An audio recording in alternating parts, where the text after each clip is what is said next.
we are at Sycamore in Columbia, Missouri, where I tend bar at one of the best farm-to-table restaurants in the area. So in all the same ways that wine or a beer can potentially pair with food, cocktails are the same way. So when I build a cocktail, I'm thinking, does it need more acid to pair with a certain sort of dish? Does the acid need to be brought down a little? Does it need to be additional sweetness? We were mentioning about pairing, and with the salad here, the dominant flavor in the salad is going to be the blue cheese. We are going to make the Venetian. It's a very light and airy cocktail. Put a little ice in the wine glass, and take the Aperol, take an ounce of that. Seems like this would also be really great just in the summer. Yes. Just a refreshing kind of sipper.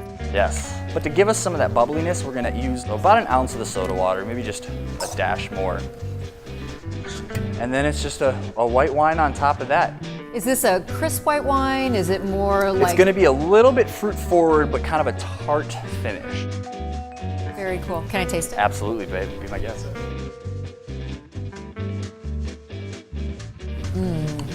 Oh, I love that. It's something that's perfect for starting a meal because it's gonna lead into kind of heavier flavors down the road.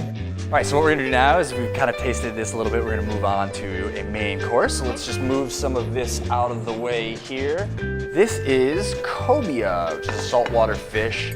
We have pisco, which is an unaged South American brandy. We're actually gonna use some house-made sour mix with the pisco and the algarrobina. Oh, fun.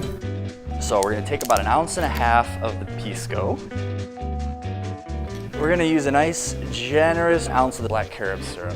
Okay. And then our nice house-made sour mix. And we have this pisco sweet and sour, basically, which we're calling the algarrobina. Feature this black carob syrup because it's a Mediterranean sugar alternative sweetener that's gonna go with this Mediterranean preparation of the cobia. All right, I have to try it. It's got a lovely, fresh flavor to it. All right, so we've tasted this algarrobina with the cobia, and we're gonna move on and have a little dessert. So this is a flourless chocolate cake with the fruit compote, the raspberry. It's gorgeous. I could overload you with chocolate, or I can bring in some of those, like I said, contrast some of those other flavor notes. So what we're gonna do is go a little ice, a little frozen blueberry. We're gonna take this berry-infused vodka. We're gonna give it about 2 ounces. I love the color. Nice light pink. It's not like aggressively pink. It's just kind of not too girly. Right, and then we're just gonna give it a little soda water, which is gonna even bring that color down some.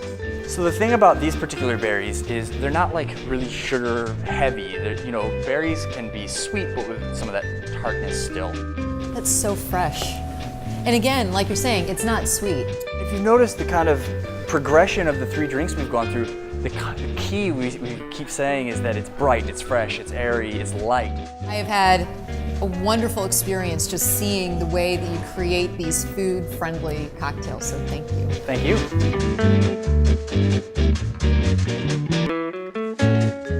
What I like going towards now is breaking it down into simpler parts.